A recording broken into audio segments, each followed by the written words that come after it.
Welcome, ladies and gentlemen. Captain Mark here. Just letting you know that you are what you are and where you are because of what goes into your mind. You cannot become what you need to be by remaining what you are. Now, if you can't take a huge step, take a small step, but take it now. That's the key. You got to take it now. You can have everything in life that you want if you just help enough other people get what they want. Today's a brand new day, and it's yours. I'm Captain Mark Stevenson, and I am so glad that you decided to join us today. Let me tell you something, though. If you are the proverbial bump on the couch, I want you to get up right now and change the channel. We don't need your kind around here. I'm going to tell you, this is a live call-in interactive show. Take a look. Here's the number down at the bottom. And you can give your opinion or you can ask a question. And we want to invite you to come in and join us today.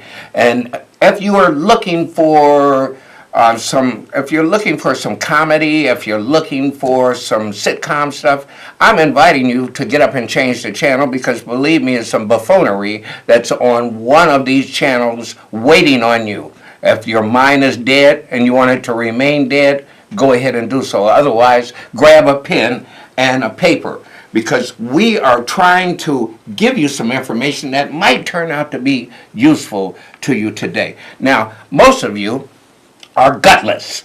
That's what I said. You're gutless and you don't have the guts to pick up the telephone and call. So here's a way that you can do so. I want you to go ahead and write this information down. We're going to give this to you more than once.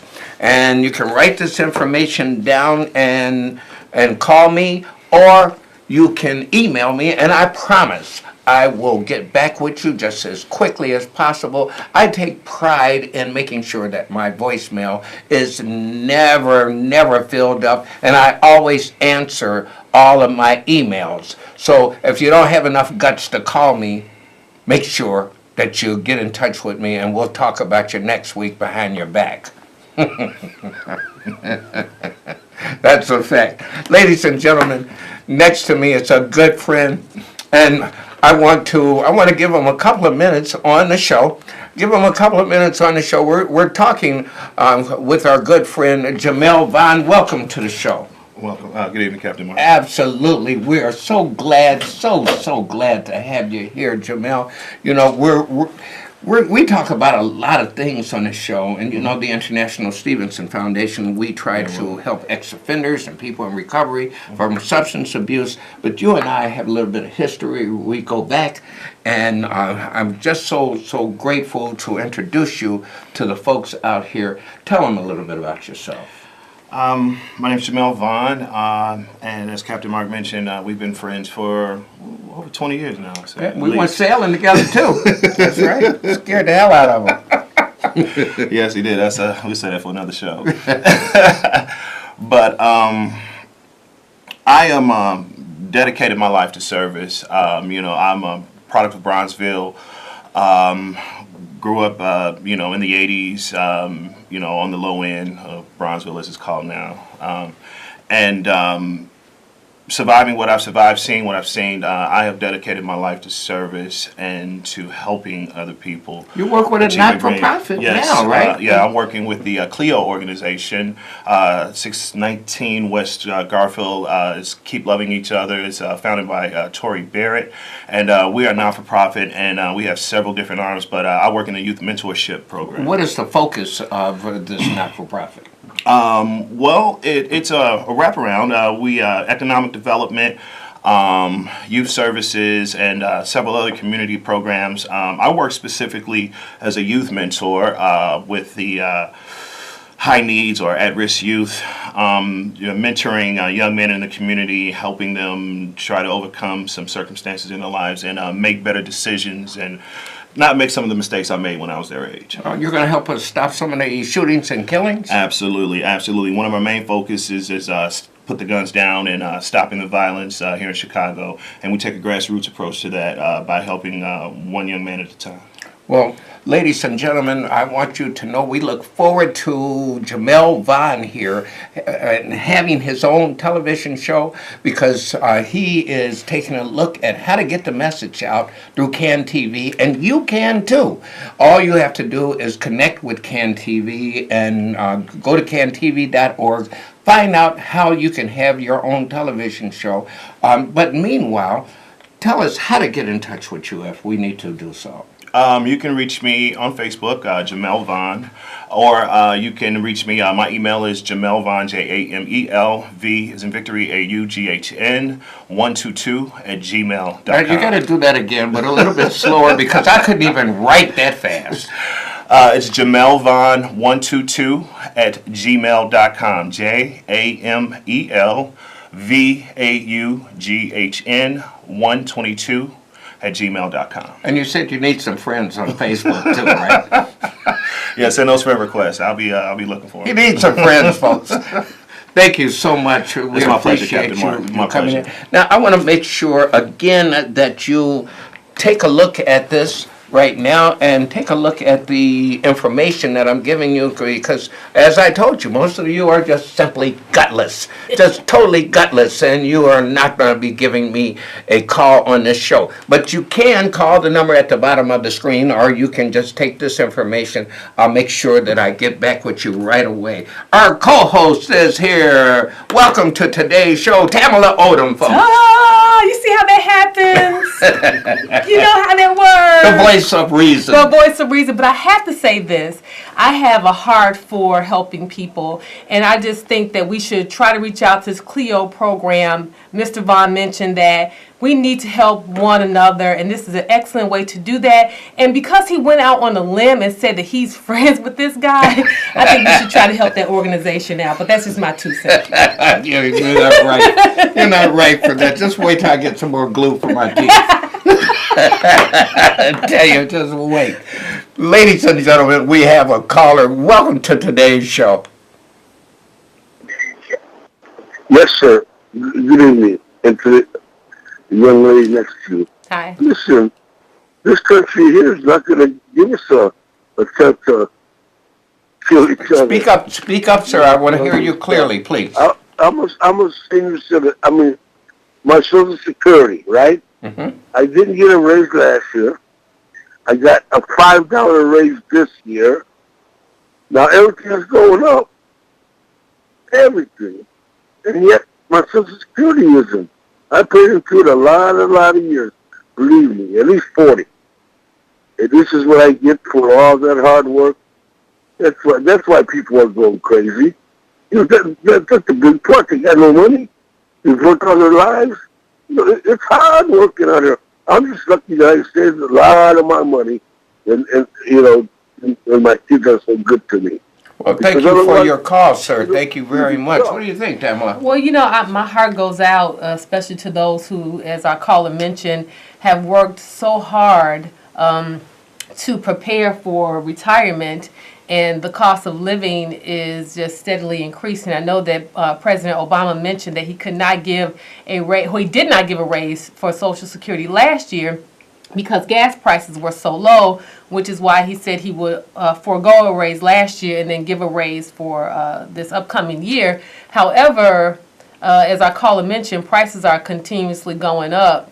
So, I mean, I just as a person who is still working now, I use what I see now as an example to make sure that I just don't rely on Social Security. I'm not saying that there's anything wrong with that, because you would expect that you would have enough money after working so hard, but it just shows you without... Excuse me, you cannot survive off of dog food. And that's all you can buy.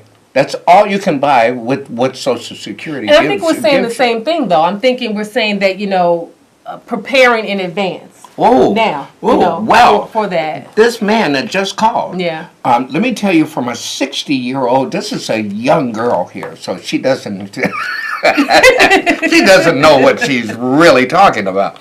I can tell you one thing. They have already promised me a total of $204 per month from Social Security. Well, be fair, because I think it's because you're an entrepreneur, so that's why that. Oh, so I haven't paid into the system. I didn't say that. Well, it's true. I didn't It's say true. that. I think because of the amount that you paid into it, that's why you're going to reap the amount that you said. But you're right, Captain Mark. You have to prepare in other ways to live a certain life, and it's you unfortunate. better have your own 401k. That's another way of doing it. You better be willing. At 60 years old, I'm still reinventing myself. Right, and right. you must be willing to change careers, even at whatever age that you may be. So this man that called in, he's scared. I can tell. He should be, and I understand that. And I was going to say, too, those who can help, I mean, it would be nice for people to call in if they know of different resources that could assist him, to help him so he won't have to eat, as you said, Doc. But we don't want to see anyone having to go that route. Especially after having contributed so much to the Social Security base, Social Security account. You really have to take money every day. Let me tell you something. I took $10. I used to smoke cigarettes. Mm-hmm. And I took $10 per day. I was taking to the gas station and buying 2 packs of cigarettes when they were $5. Wow, when was that? Shut up. They were $5. and I tell you, those 2 packs of cigarettes, I would be in my pajamas. Wait. Was the 2 packs of $5 or $5 a pack? Well, they were $5 a pack, but I spent $10 a day. Okay. When I stopped smoking, I built a box and put 100 nails in it. 100 nails, so I couldn't open the box. Mm-hmm. Cut a little slot in there, and every day I pretended I was at that window. I put $10. That's smart. And at the end of the first year of having stopped smoking, I had about $3,500, $3,600 because I also put my pocket change in there. Yeah. And I realized real quickly, I'd never missed that $10 a day. Yeah. So why couldn't I do 20? In the second year, I did $20 a day. No matter what, I paid the box first. And I was able to do things like buy my first boat. Yeah, that's a good idea. And that's something I think we should try to instill in our youth, to not always spend every single dime they get. Now I'm not doing it. Now I'm doing I was going to say something nice about you, and you just ruined it by telling the whole I'm saving the money now. I'm saving it now because Captain Mark, how you doing, Tanner? I'm getting pretty old. Who is that, Joe? This is our friend Joe. Yeah, I want to make something real quick, okay? We're out here in the day's market. In order to compete, you better have some skills. And I'm not going to say, tell me to know what I'm saying. You got to have much more than just F and A. And when you out here, you got to deal with some of these employers. Some of these places, you are working in a high-tech sweatshop. Wow. Well, I'm going to say this. I'm so sorry because I know you probably had a good thought. But something that Joe just said made me think of something Bill Cosby said. I know Bill is kind of on the outs right now, but I think his advice The truth is the truth, no matter who says it. Okay, thank you for saying that. Bill Cosby mentioned that every college graduate should take some time and try to start their own business instead of working for someone else. He said, if your parents have a garage, use that as your first office to create your own. Right. So you're not having to depend on someone else. I think that's really sound advice. I tell you, out here in the day's market, some of the things where people have to deal with, I'll give you an example. It's just me. Like the time card, there is no more time card. You got to use like a card, and you got to put your finger up there as identification. No more somebody can swipe something for you. I mean, these days, employers are really cracking down on employees in so many different ways. It's even funny, whatever, because some of these employers treat you like you are a Hebrew slave in the workplace. Yeah. Well, thank you for your call, Joe. We thank you for calling in. But I'm going to tell you a couple of quick things. First of all, Les Brown told me if you're not working on your dream, you're working on someone else's. Wow, that's heavy. And he also taught me that a job is a sucker's way out, and you never get out. You see, if you're waiting on a check, I don't know if I agree waiting with on that. check, you better, no matter what kind of job you get, you better be starting your Now own that business. I should say, you should use that as money to put aside to start your own, but don't get trapped in the rat race. Now that part I will agree with. Don't get caught up Yeah. in that living from paycheck to paycheck. Right. Because the only people that are free in this country are the people who work for themselves. We have another caller. Welcome to So What's the Real Truth? Hey, Mark, how you doing? This is Steve. What Hey. about me? You know what? Your callers are so rude. They never speak to me. They always just say, "Hey, Mark." I remember you years ago. I just can't remember what show you was on. But how you doing? Hello. And listen, first of all, let Better. me wish all your listeners a wonderful and a safe holiday to everybody, and also to both of y'all guys. Listen, Mark, you know what? I love that where you say if you're not dreaming, then somebody else will. I remember someone used to always say, you can never think of something that no one else has never thought of. Let me tell you something, Mark. I'm a little older guy, but let me tell you, I've been saving all my life. I mean, I was saving back in the days of that craziness. I was very fortunate and very lucky that I had good support around me. Let me tell you something. A person that don't think about the future is a person that is lost in the present. Wow. You got to save. So just like Mark said, who's going to live off Social Security? Social Security is like tip money. I mean, it will help on the bill, but you have other great bills. Let me tell you, you got to learn how to take money and make your money. You have to, like he said, 410, do IRA. Let me tell you what a friend of mine said to me the other day. We coming out the restaurant, Mark, and I saw some coins on the ground. I picked it up. And I put it in my pocket. He said, man, what are you picking up money for? He said, you know you got some money. I said, listen, I just picked up some money, and I put it in my pocket. Whatever that change was is more than what I had before I put it in my pocket. Oh, yeah. So, again, you got to be smarter. Just like the gentleman, I feel so sorry for him. I really do. But sometimes a great big word that we call accountability. What were you doing with that money when before this time came? Giving it away? I don't know what you was doing. But they do have help for you. You just got to search and find it. Listen, Mark, we got to get together again one day. You better say, I see you over there. I know where you are. So I will get over there and see you one day. And again, thank you. Let me get out there so I can hear your response. Thank you so much for calling, Tamara. You know, he was nice. So I'm going to give him a pass because he didn't remember my name, but he did remember that I was on a different show. She had her own show, and I stole her from her. And now I'm here. That's right. Now, well, you know what? It's something I've thought about. There is no security in Social Security. There isn't. No, it's a joke. It's really just, as our caller just mentioned, something just to pay on a bill. But I think about oftentimes things that my mother and my grandmother told me as a child. You always have to save money. Even when we got allowance, they would tell me, you save a little bit here. This is what I was taught.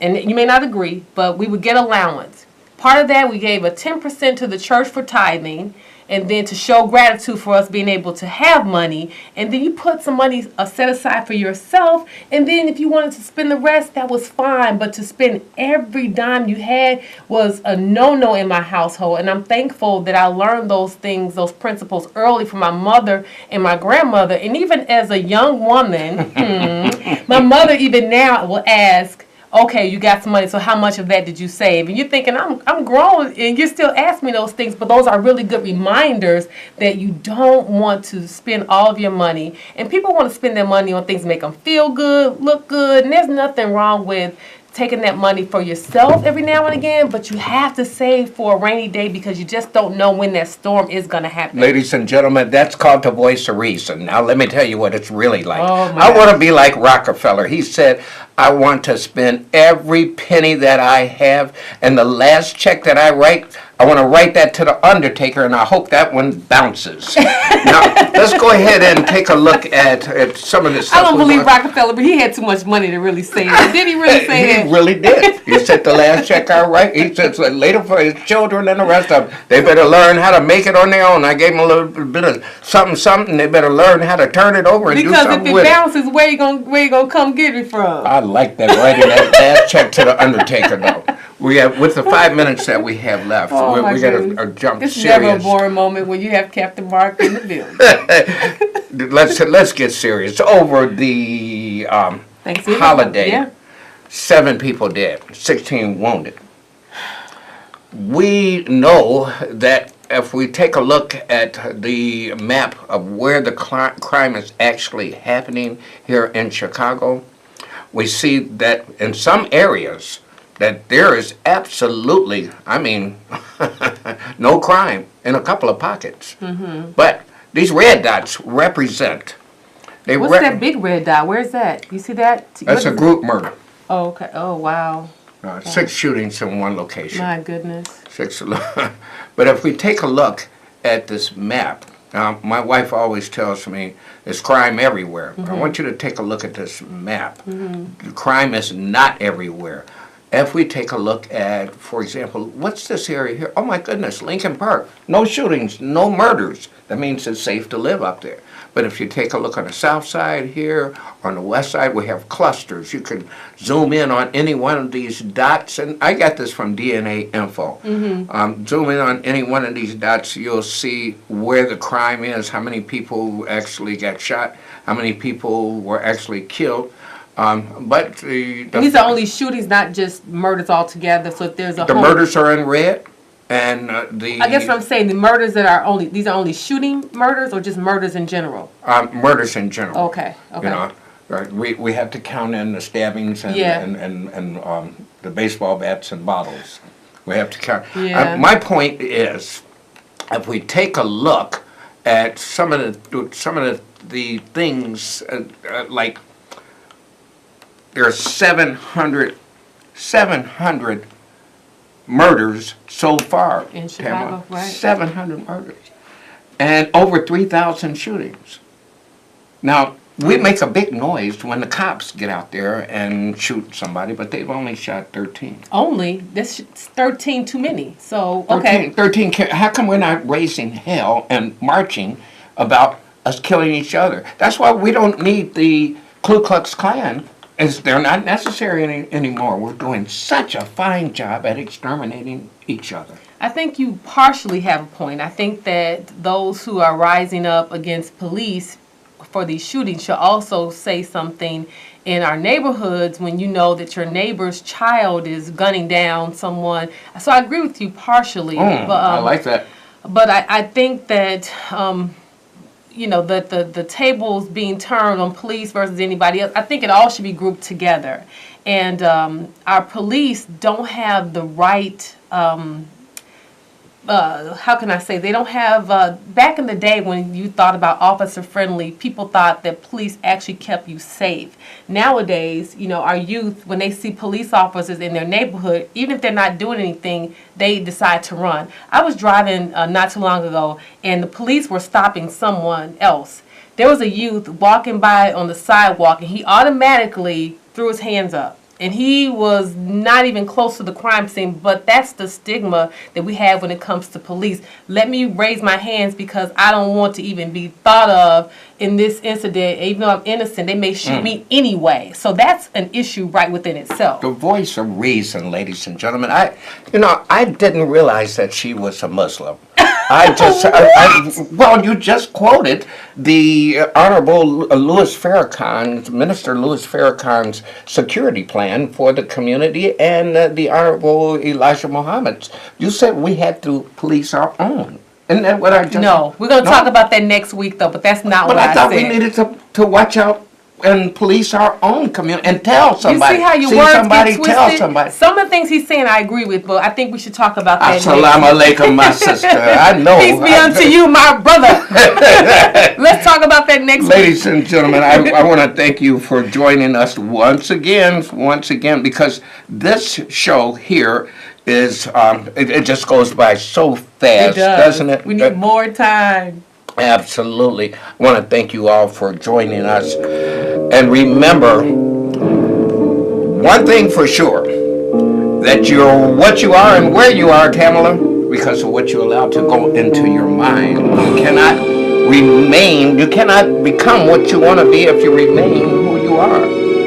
And if you take a look at the steps you need to take in life, you take the small ones, that's the key. Take a small step, but do it now, that's the secret. Yeah. And you can get everything out of life that you want if you help as many other people get the things that they want. So today is a new day, it's yours. Yeah, I like that. Call Cleo, the foundation, to help more people. I like that. Absolutely. Please call Cleo, and if you want to call the station and find out more information about Jamel Bond, do so. Thanks a lot, folks, for joining us today. We appreciate it very much. Have a good weekend, everyone. See you next Friday. Mama, get the coffee ready. The kid's on his way.